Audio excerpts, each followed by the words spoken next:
Good morning and welcome to our viewers. This morning we actually joined by no stranger to Mindful Trinity. He's been on our podcast when we used to do it live previously, like 6 months ago. And thereafter, we had lots of changes with Mindful Trinity.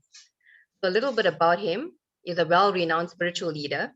He's a spiritual activist, a philosopher, a teacher of philosophy, and a practitioner of Bhakti Yoga. He's been practicing Bhakti Yoga for over 48 years. He is also an author of books on famous pilgrimage sites in India, formerly from New Zealand, and since 1980, he's been spending most of his time here in South Africa. And he's also been traveling to various parts of the globe, such as Mauritius, some of the Eastern European countries, and also African countries, teaching and spreading ancient philosophy, ancient wisdom. So good morning and welcome to His Holiness Bhakti Caitanya Swami. Hare Krishna Vaishnavi Charan, and thank you so much. And I'm really happy to be back with you and with all the nice people who you're associated with. Thank you so much. And I'm so grateful. I know you've been very busy these past few months, teaching and spreading this wisdom, even online. So even this pandemic didn't keep you away from us. I'm so grateful that you still give us your time and your knowledge with all of us. Thank you. It's a great pleasure. So tell us more about His Holiness Bhakti Caitanya Swami firstly, and also what led you to take this very rare journey as a monk, sharing ancient wisdom. Okay. Yeah, well, I was born and raised in New Zealand, as you mentioned.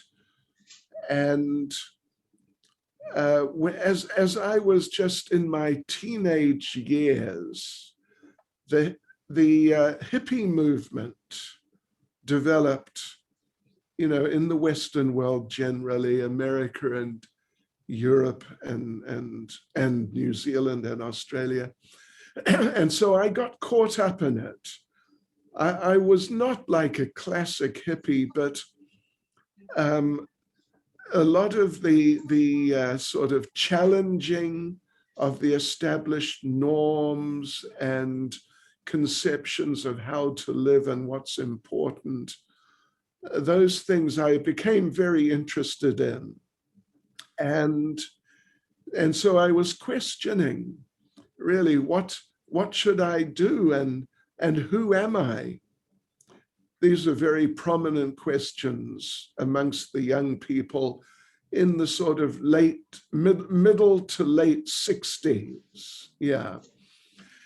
So I decided, in order to help me come to grips with these questions, I decided to study philosophy at university.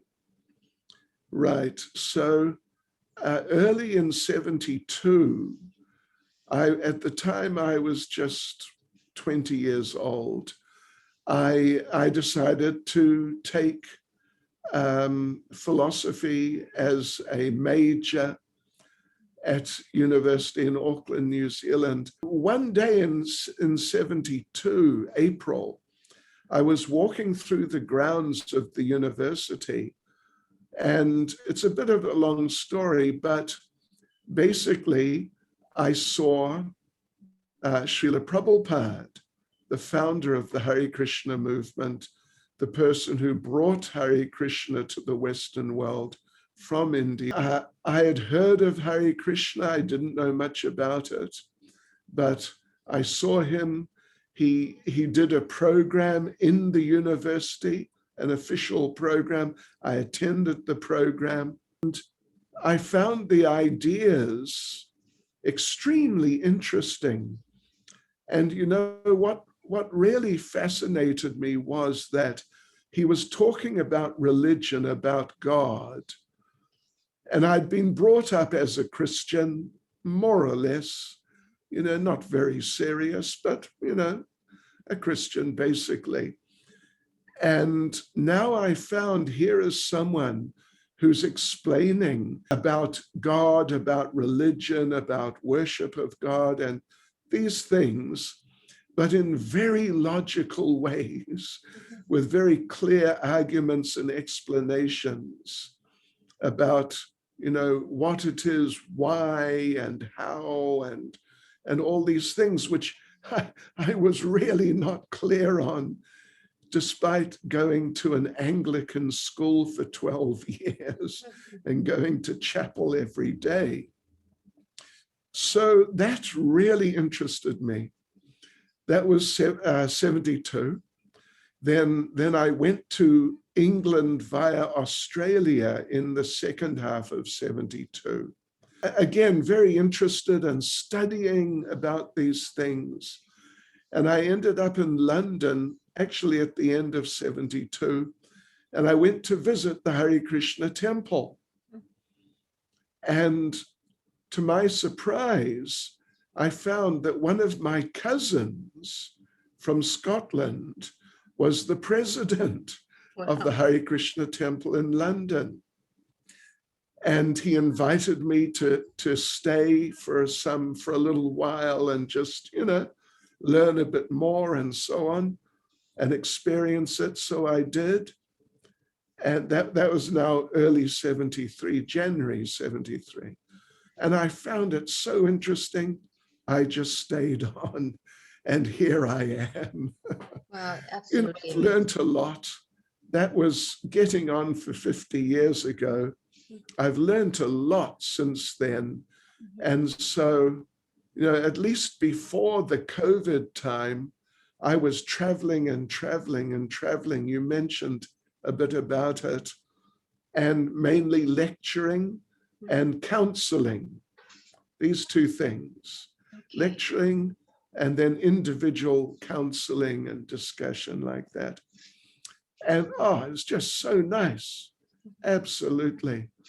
Then, of course, COVID happened to all of us. And so I've been in South Africa. Last year, I was in Durban the entire year. Very unusual for me. This year, I've spent 2 months in Joburg in our center in Sandton, but basically still lecturing and counseling, but online. Okay. Yeah, so, and here we are today. Here we are, yeah. You mentioned a lot about the years whilst you were actually you were transitioning into the person that you are today. Did you find it very difficult during that time compared to now? Because firstly, I want to find out the world that time compared to now, is it any different? Because I know you mentioned about the hippie movement as well. I'm not sure whether there are any hippies in this day and age. If there is, I'm not sure of them. Well, yeah, it's been really nice. In general, the experience through the 48 years or so, it's just been an excellent experience. And I would say that basically I haven't really looked back. Certainly I haven't really felt the need to question, am I doing the right thing? Or, have I made a mistake about my direction? No. Obviously in this world, there are different challenges and problems and things, but it's definitely never influenced me to give up my basic resolve to focus like this and make this my business in life, you could say. And then, well, the world has changed. It's really changed. I mentioned that I was involved to some degree, at least, in the hippie movement. So, and that was, almost universal amongst the young people in those days, late teens, 20s. It was really a very, very big thing. But now, that sort of questioning and, the feeling the need for introspection and considering what's going on in life in general. It's not happening so much. It's still there. You know, you definitely get thoughtful people who consider these things, but it's not like, you know, it was more or less a universal phenomenon amongst the people of around about my age back then. So therefore, our approach is definitely different. You know, we're doing a more sort of formalized type of approach with seminars and lectures and things like that. And we go into business institutions and make presentations to the staff, and we do university presentations a lot, really a lot. Yeah.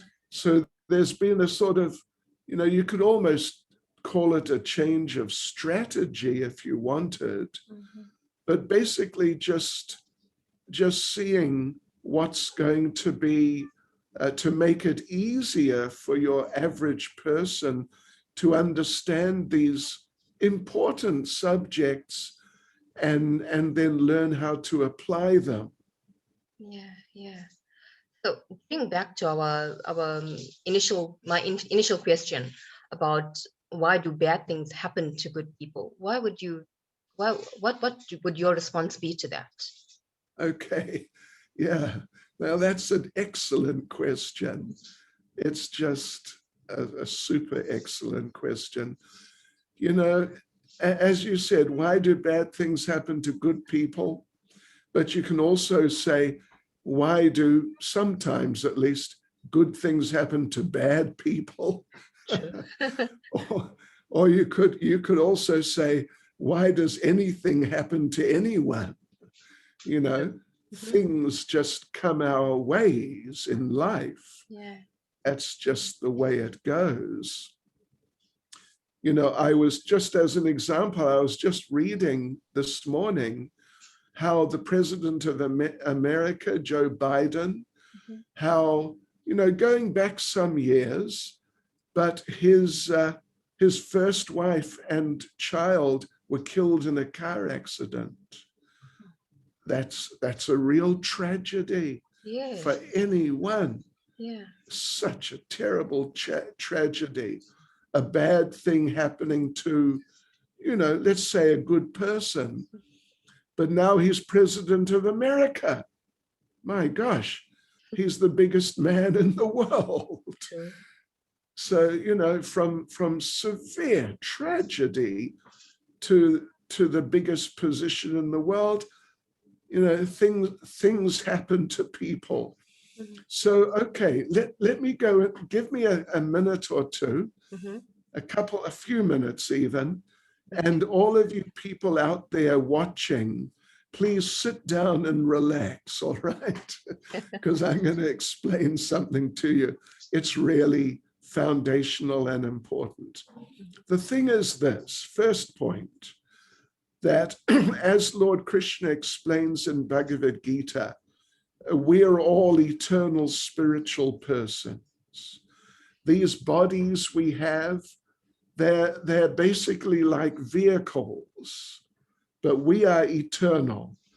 And, you know, so many of you, you have a motor car or some sort of vehicle of your own. And you know that during the course of your driving life, you know, it might be from the age of 20 till the age of 60 or even 70. Yeah, so it means like 40 or 50 years you're a driver, but you change motor cars or vehicles. Everybody does. I don't think anyone after 40 or 50 years as a driver has the first vehicle that they got when they were young. Sure. So the principle is the same here, that these bodies, of course, are temporary, obviously, but we are all eternal conscious persons. And that means that we have been through many lifetimes of many different bodies. Here I am, I'm an older white man, European in South African terms. You know, I'm almost 70. I'll be 70 in two months yesterday, actually. Wow. I'll be 70, so I'm an elderly person. Yeah. But there was, according to Krishna and Bhagavad Gita, I had a previous lifetime in a previous body, and who knows if I was male or female or white or black or, you know, whatever, big or small or intelligent or whatever, you know, all these variations that we get amongst people. Who knows? I don't know. But this is the principle. We go through many lifetimes, even though we're eternal persons. When we're in this world, we go through many bodies. And in those different lifetimes, we perform many different activities, some good, some bad. And again, referring to Bhagavad Gita, in Bhagavad Gita, Krishna explains that whatever a person does has natural consequences. So, you know, natural consequences in very simple terms means if you do good, you will get good. If you do bad, you will get bad. That's, you know, in the most simple terms. Of course, there are degrees of good, degrees of bad. Sometimes there's mixtures of good and bad in the same activity. But the thing is, for all these things that we've done in this life and in previous lifetimes, there are natural consequences. Like you could say, appropriate reactions. Not that if you do something a little good, you'll get some huge good reaction, or if you do something a little bad, you'll get a huge bad reaction. It's all very appropriately arranged by God, who is highly intelligent. So therefore, in this lifetime, someone may be basically what people would call a good person, but in their previous lifetime or lifetimes, plural, they may well have done some bad things. But oftentimes, what you've done in your immediate previous lifetime, you only get the reactions in this lifetime. So therefore, there may appear to be an imbalance, you could say, that here's someone good and tragedy comes to them. Or here's someone bad and, you know, some extreme good fortune comes. So this is the reason why you could say anything happens to anyone, including bad things happening to good people. And let me just, you know, that's just a simple introduction to the idea. Let me just mention another important aspect is that many people who are basically sort of pleasant, you could say good, you know, they're nice enough people. But many of them, because they don't understand the intricacies of what is good, what is bad, and how these things work, many people are engaged unknowingly in doing bad things, which will produce bad results. It could be immediately, it could be next life, but sooner or later. I'll give you an example. And I hope your audience, if you're still sitting down, if you're relaxed enough, I don't want to upset you or any of you. But for example, according to Bhagavad Gita and the other Vedic scriptures, to kill animals and to eat their flesh, meat eating, is a bad activity. It's a very bad activity because you're killing an innocent creature. Who has given us the right to do that? We have just assumed the right. And unfortunately, it's a bad activity, which you'll get bad reaction for. But I know many people who are otherwise basically, they're pleasant people. They're not like aggressive, nasty people in their general relationships. But, out of ignorance or habit or whatever like that, they're doing certain things which are bad, and they will get the consequences in due course. And, sometimes people try to argue that, well, if you don't know it's bad, why should you get a bad reaction? Sure. But you could then say that a child, for example, a child does not know that fire burns.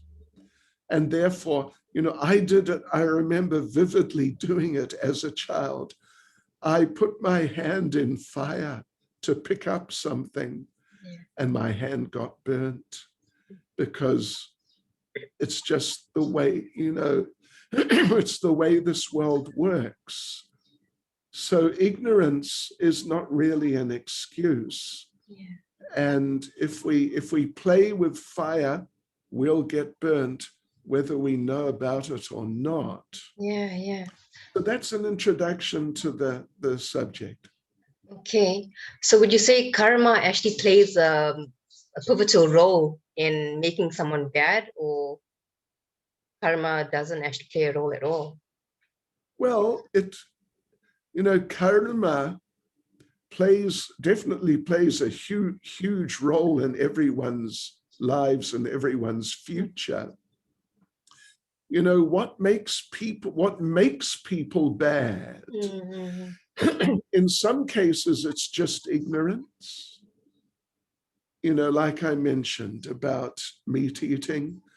It's not that the people, I know so many of the people who eat meat, they're not thinking, I want to kill animals and make them suffer, and I want to see it. They're not thinking like that. Sure. It's just ignorance. But then you do get people who, like they're professional criminals, for example. They want to rob people. And in many cases, they don't care if they hurt people and even kill people. So what brings a person to that point that they're ready to abuse, like deliberately, consciously abuse and cause pain to others? Well, this takes us back to Bhagavad Gita, where Lord Krishna explains why it is that we as eternal persons who actually belong in the eternal kingdom of God, why we've come to this material world and fallen into this material world. The reason is because we developed the desire to try to enjoy ourselves independent from God, do our own thing, and just get ahead ourselves. Therefore, we were placed in this world. And therefore, because people have that fundamental desire that we want to become like big enjoyers ourselves and become prominent and get as much as we can, because that is there, at least in the background of people's minds in this material world. That desire to get ahead and to get as much as possible and to become prominent, and variations on these types of things drive people to do things, at least in some cases, drive people to do things like illegal, criminal, like try to avoid paying tax. Don't talk to the business people about it. Just don't bother. Yeah. It's universal. Mm-hmm. Maybe you find the odd one who's just happy to pay all the tax. But otherwise, the business community, they will do what they can to avoid it. Mm-hmm. Even to the point of, doing things they really shouldn't do. Yeah. So that desire to enjoy independently from God and maximize that and increase it, as that desire develops, the people become more willing to do things which they actually know they shouldn't really be doing. And in this way, they become what you could call bad people. So we distinguish between sort of innocent people who may be doing bad things, but they just, it's through habit or social pressure. And it's not like they want to do something wrong. Yeah. We distinguish between them and those people who really deliberately want to do something wrong just so for their own benefit, and they don't care. Yes. They are more like really bad people. So would you think conditioning actually also plays a role on whether the person is good or bad? Because I know whilst growing up, the first 6 years is quite important in a child's life, because the parents are conditioning them a certain way, they're bringing them up in a certain way. So would you agree conditioning plays a role in this? Well, yeah, certainly conditioning does. If you talk just about children, yeah, well, the way their parents bring them up is extremely important.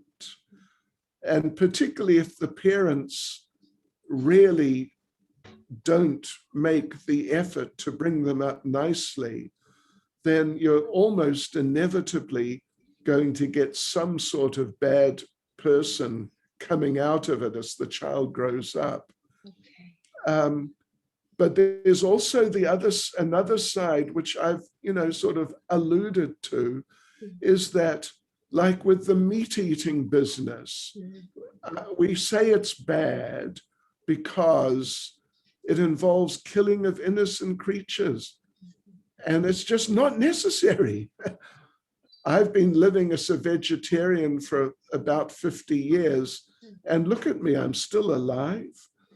It's not like, I'm struggling with malnutrition or something. We don't have to do it. But the thing is, it's so widespread and so widely accepted that the great majority of people, even myself in my, younger days, as I was in my teenage days, it's a form of social conditioning.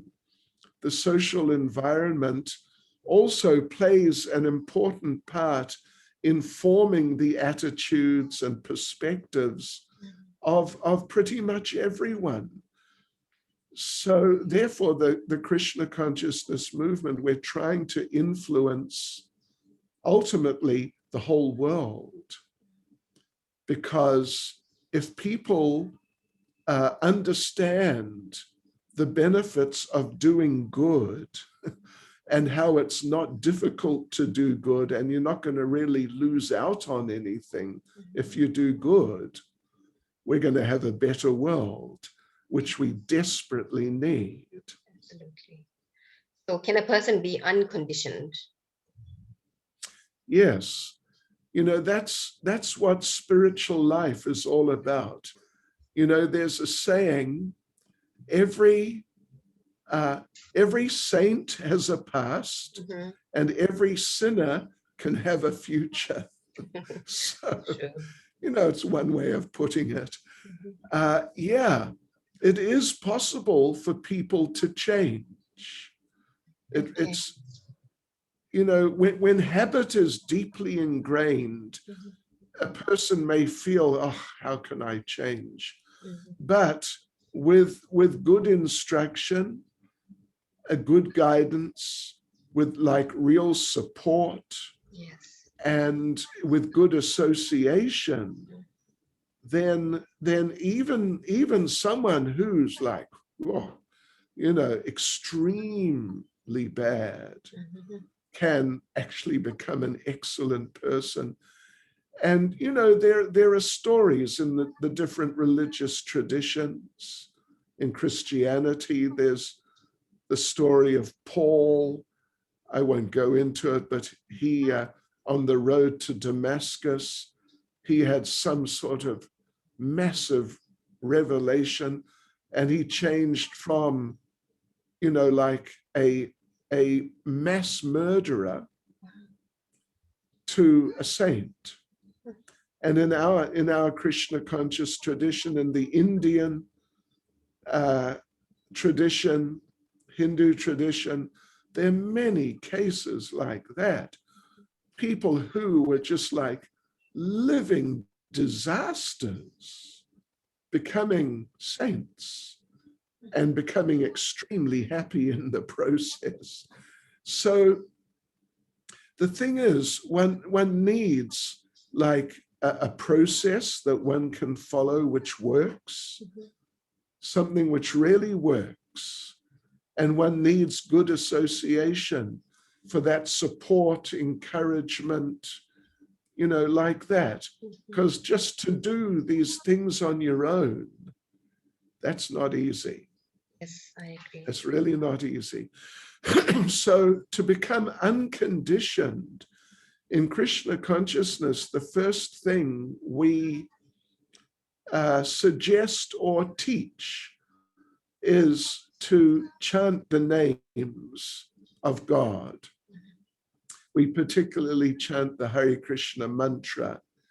Hare Krishna, Krishna, Krishna, Hare Hare, Hare Rama, Rama Rama, Hare Hare.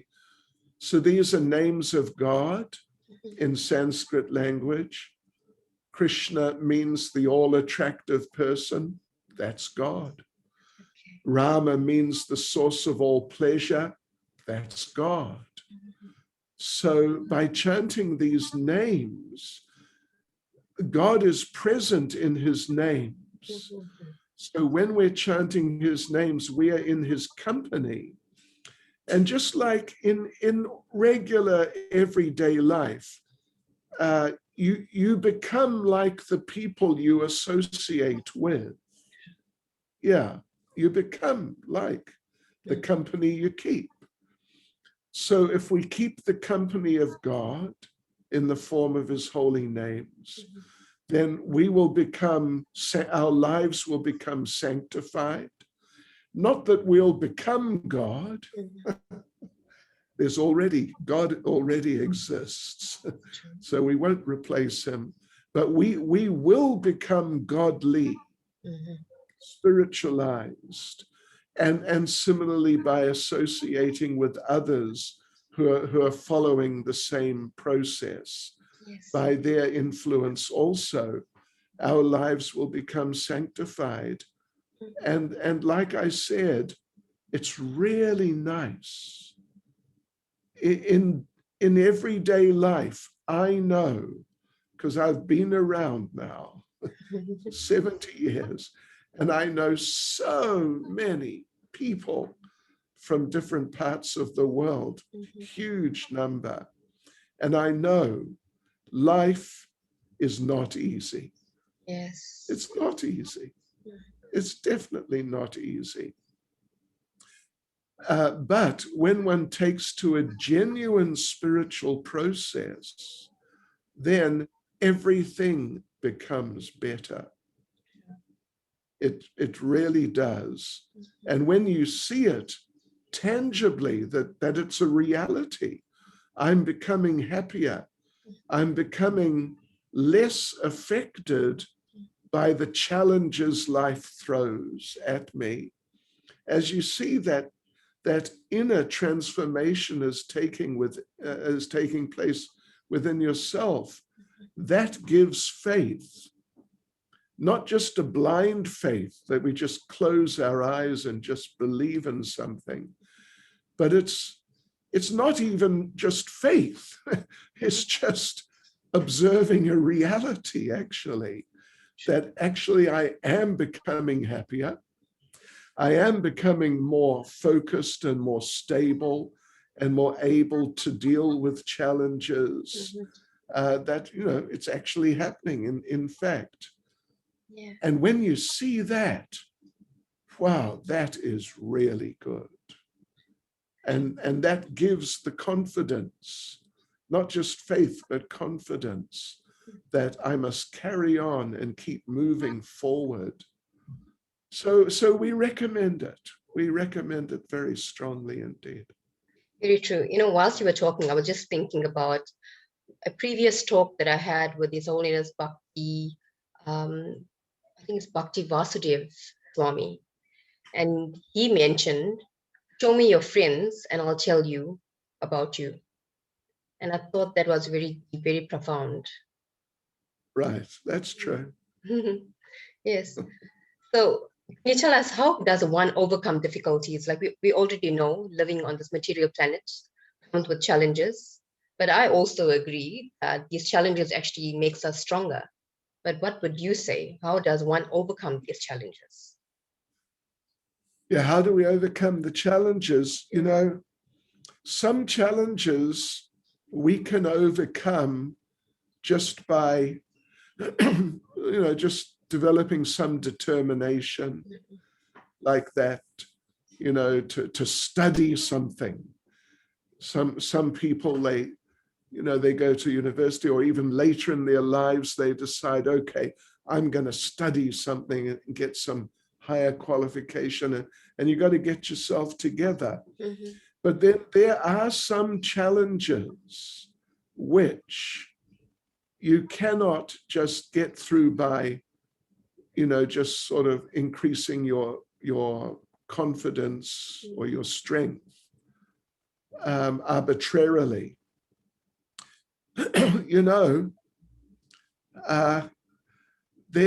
There is a little, let me tell you, it's not a joke. It's almost a joke, but it's a true story, which illustrates the point that one American, many years ago, an American military ship, Navy ship, with guns and bombs and all the rest of it, was traveling in the sea somewhere. And they noticed on the radar something was coming up ahead and right in the way of the ship. So they sent a message that this is the American ship such and such, please move out of the way. And the message came back, you please change your course and you move out of the way. And so the fellow on the ship said, well, this is a battleship. So you please move out of the way. And the message came back that, well, we think it would be better that you change course and you move out of the way. And then the admiral on the ship, the admiral said, this is Admiral such and such, and I am ordering you to move out of the way. And the message came back, this is a lighthouse. You must move out of the way. So, there's some sort of things, collisions in life, which are beyond our ability to just, let's just get it together and become determined. Like death, like old age, like disease. These are challenges. It's one thing to have a challenge at work. Someone wants to take your job, or, you're struggling to perform in your job. It's one thing to have challenges like that, or in the family, but it's another thing to face these types of challenges like old age, disease, death. So to deal with these challenges particularly, we have to come to a more elevated level of consciousness. And if we come to a more elevated level of spiritual consciousness, then we will be able to deal with death. Doesn't mean we're not going to die.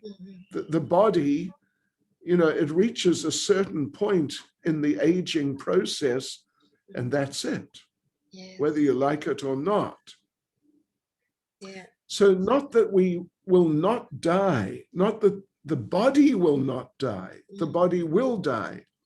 But if we have developed our spiritual consciousness, then we will not be overwhelmed by the experience of death.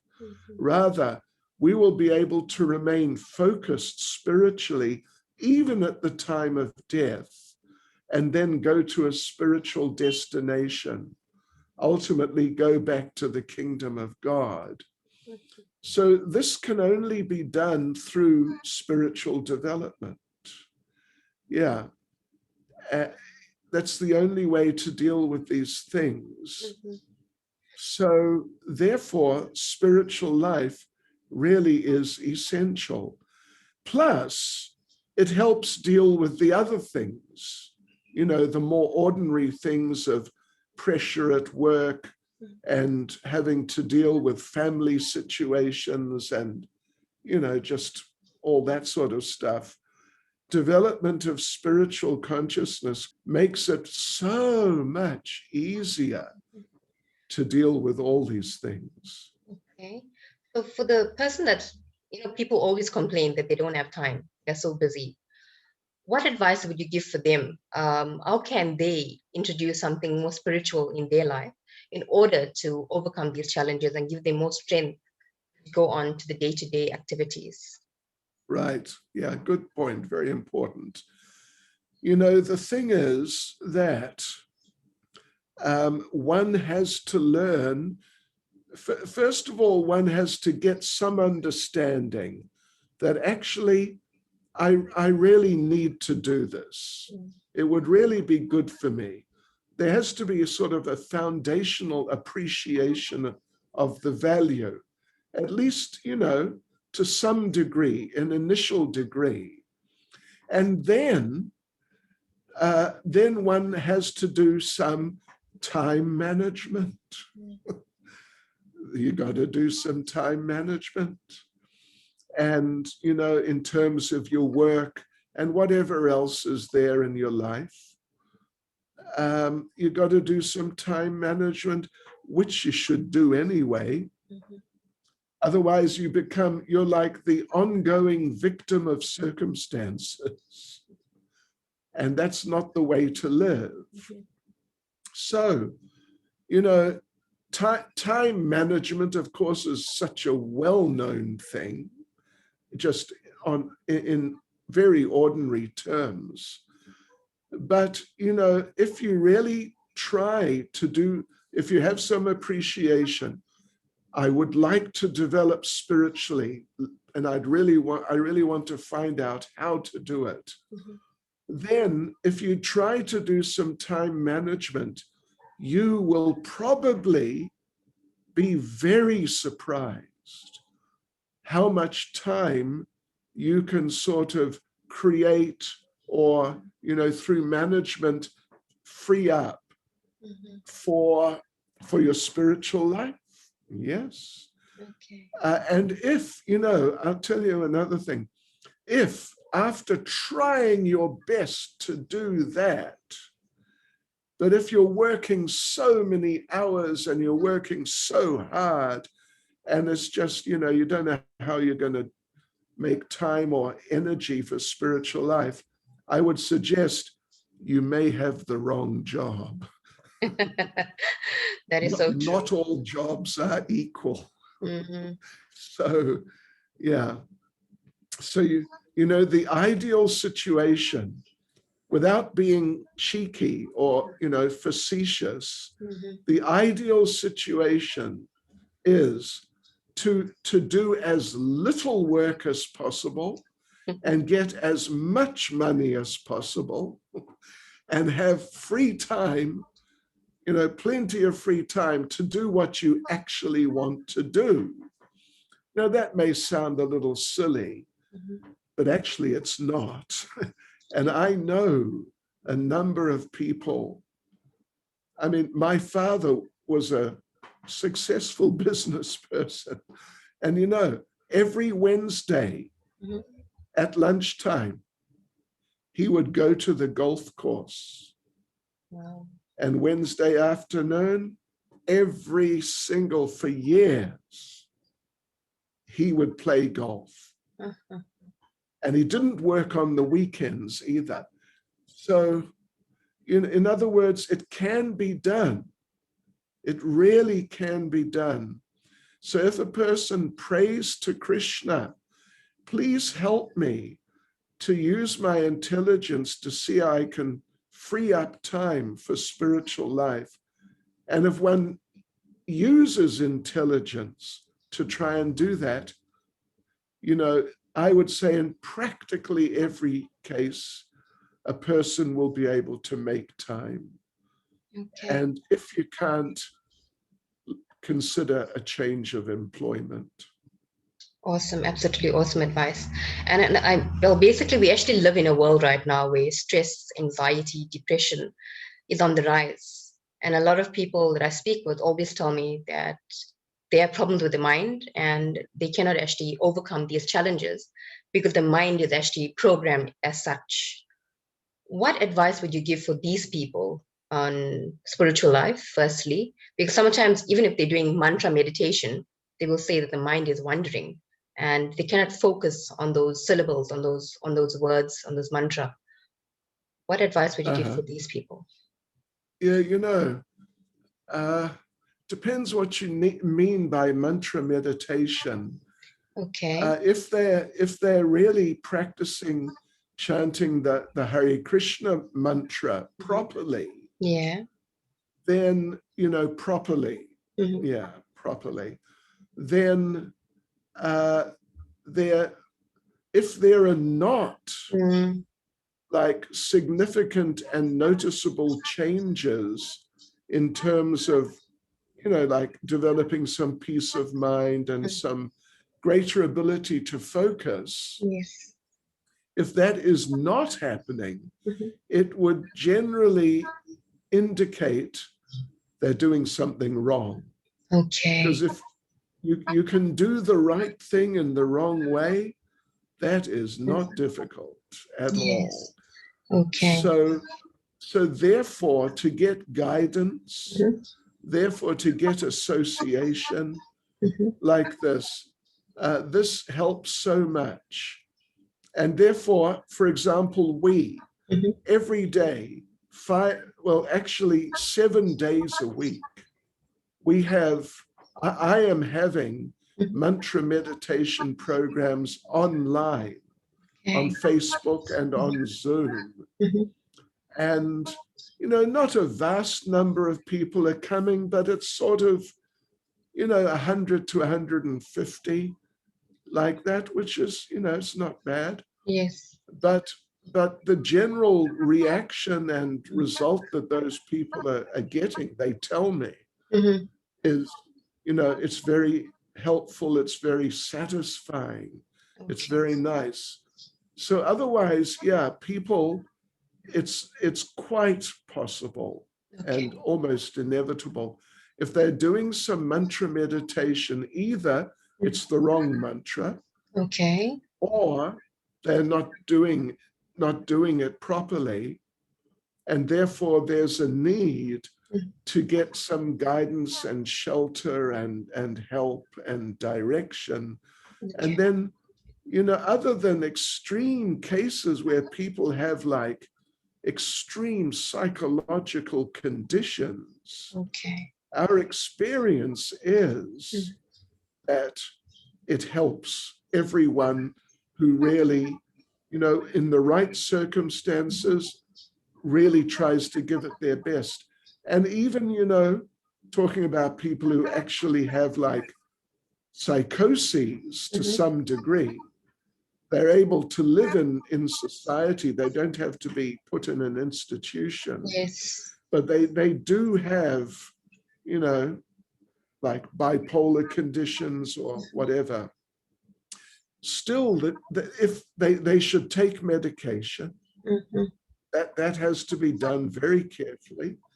But our experience is such people, if they take medication in sensible ways, then they're able to practice the chanting and also get important, like significant benefit from it. Okay. It actually brings me to my next question. It's regarding this mantra meditation, the Hare Krishna Maha Mantra. I've got a lot of people on my social platforms, including my podcast platforms, that are not Hindus. They are either in the Islam faith or Christian faith, or even Jewish as well. I actually have a lot of Jewish people on this as well. What advice would you give them? Are they able, or are they allowed? Because I know most of them say they're actually so fixed into their own faith, they're afraid to actually chant another name of God. Are they allowed to do that? And if they are allowed, how can they go about doing that? Yeah, okay. Well, that's an important point. As I mentioned, I was brought up as a Christian, not very serious, but definitely some sort of Christian. So it's interesting you use the word allowed.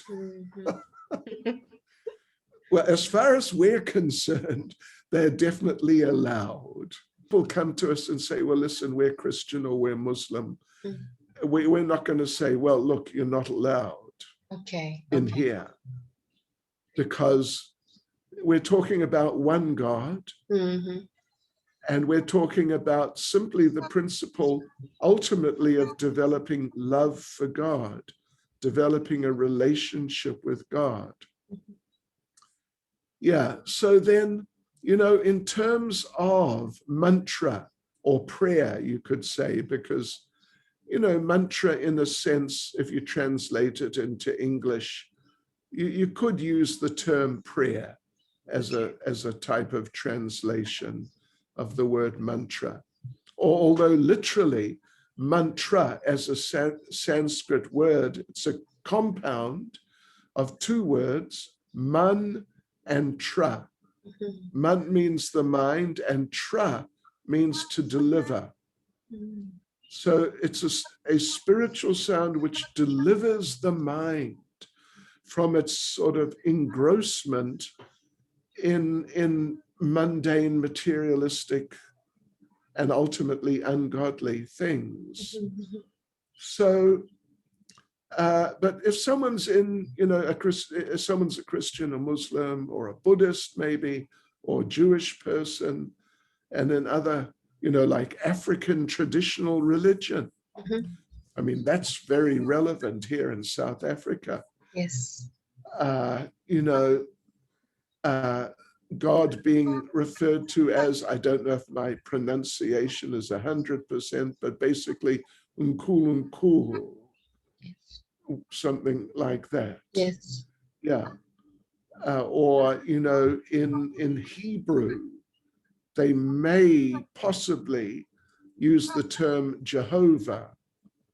Or in Islam, they have some 99 names or something, but the main name they they use, which is so well known as Allah. Yeah, so it's basically adding this on in the, I mean, the process of praying in a That's certain right. way, just adding this That's on. right.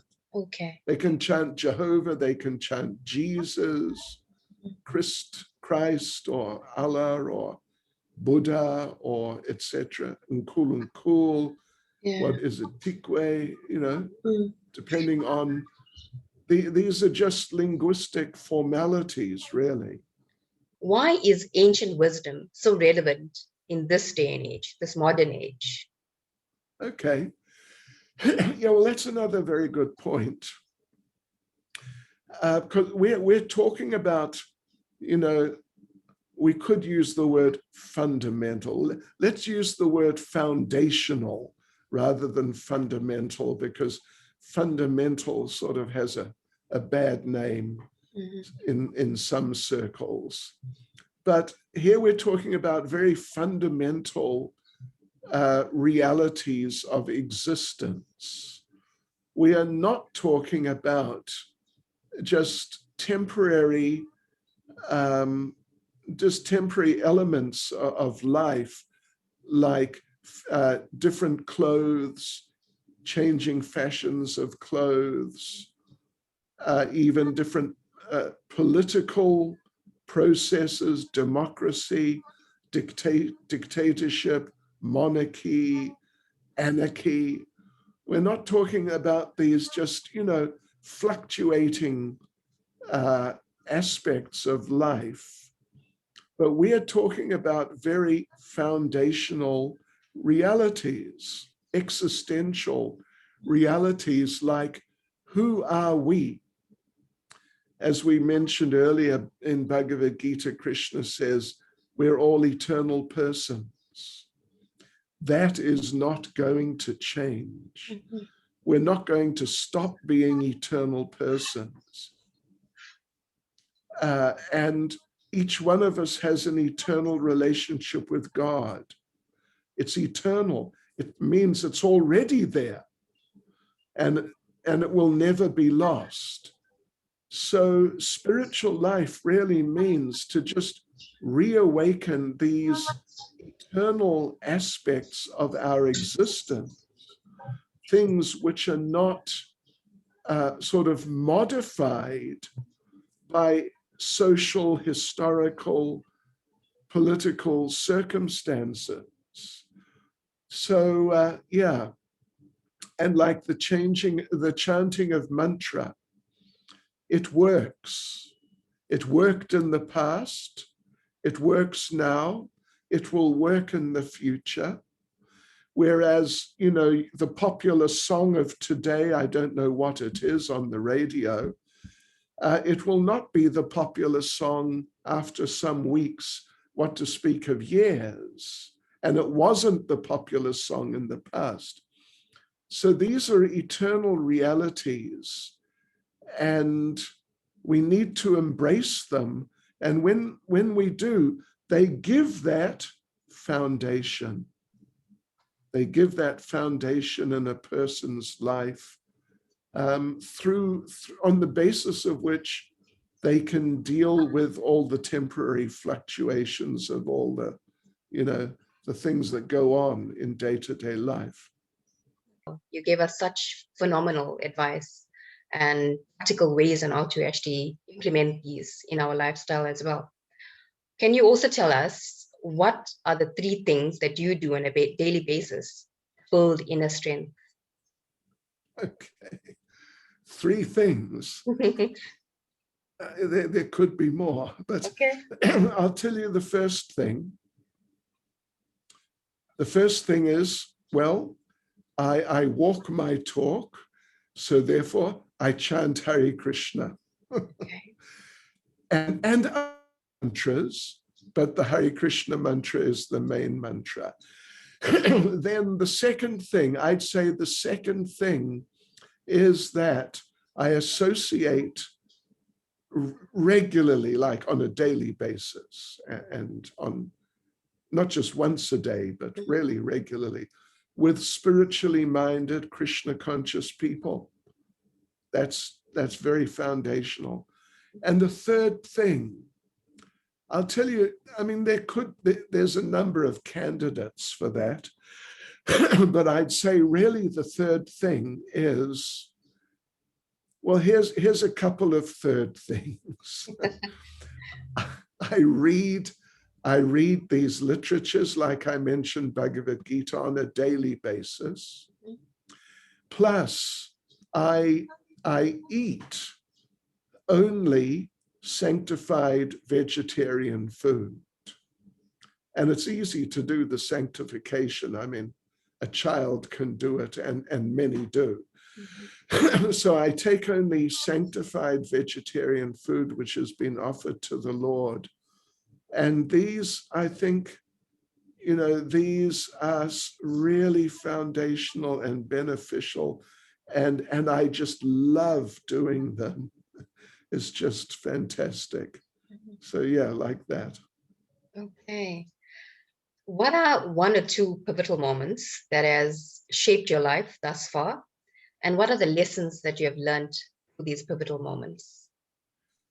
Okay, well, I think that the very first really foundational, or, a particular experience which really moved me and affected me deeply was when I first saw Srila Prabhupada, our spiritual master, I mentioned earlier, back at university in Auckland, New Zealand.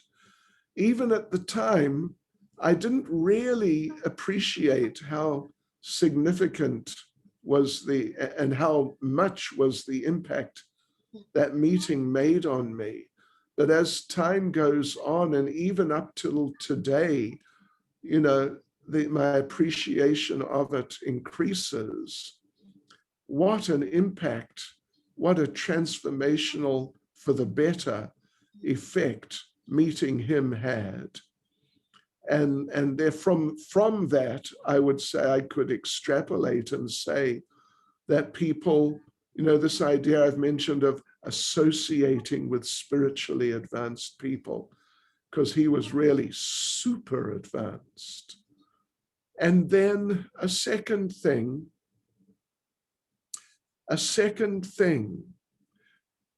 well, a second thing, there could be a number of candidates for that also, but one second thing was when I started trying to help other people spiritually, not necessarily as some sort of, as I am, an elderly senior teacher, but just, when I was young and I started presenting this knowledge to people, I didn't know that much, but I knew more than them. And I started doing it. And I found that doing those presentations, speaking to individuals, speaking sometimes to groups, that was such a wonderful experience. I could see it was helping them, and I saw that it was helping me too. So therefore, I would say that as you develop spiritually, it really will help you to develop further, to give what you've received to others.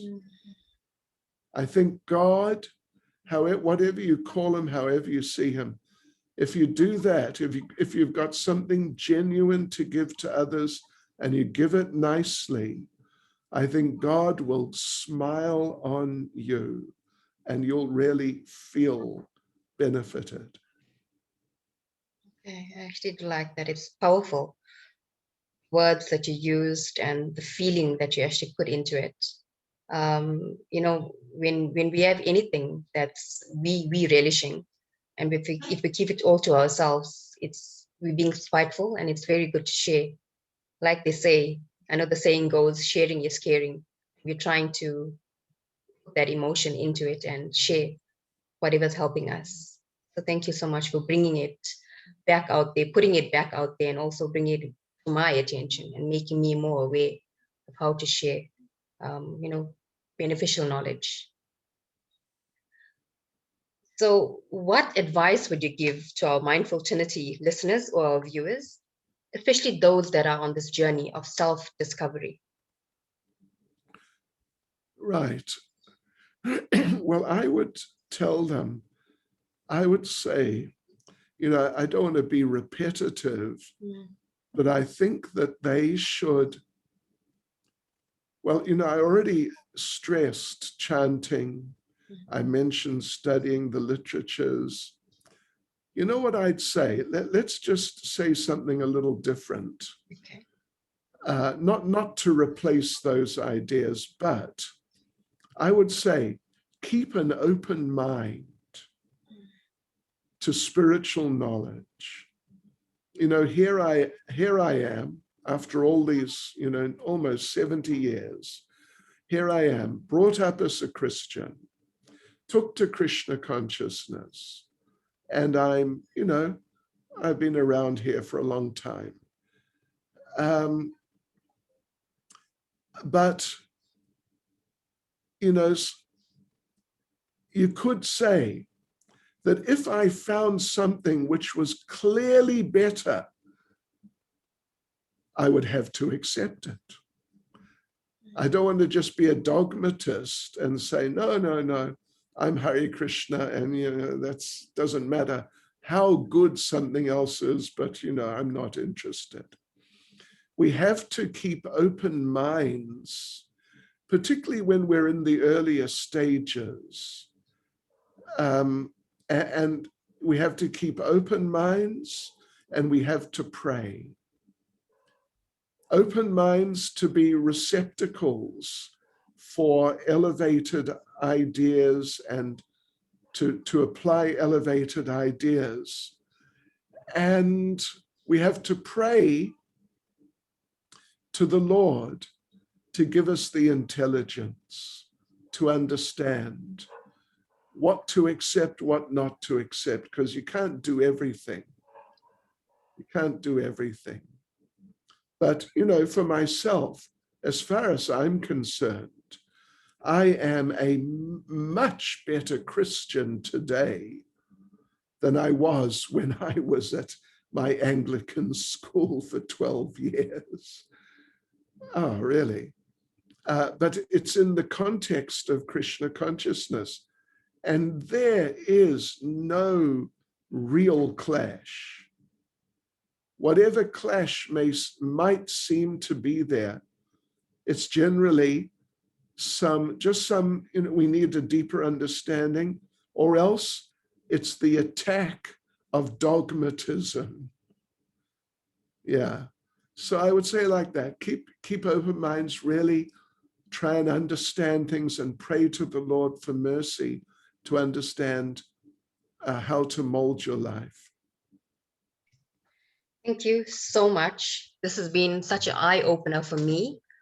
I've learned so much from you. I'm always learning from you, but to actually get my listeners to also learn from you, it's a dream come true for me. So thank you so much for allowing me to meet with you this morning. Like I mentioned before, I know you are busy, and for you making time for myself and for everyone else that's going to be listening. I'm absolutely grateful. Thank you, thank you, thank you. Thank you for giving me the time. Hare Krishna, anytime. Thank you. So to our Mindful Trinity viewers, if you actually resonated with our discussion this morning, please do subscribe to the channel, like, share. Sharing this knowledge with like-minded people is also beneficial to you, like His Holiness Bhakti Caitanya Maharaj mentioned. When you share this, you also get some sort of, it's basically give and take. It's balanced, So share this with like-minded people, and also leave us a review and rate us so more people can actually get to see this and hear this. Thank you once again, and have an awesome day. Bye-bye.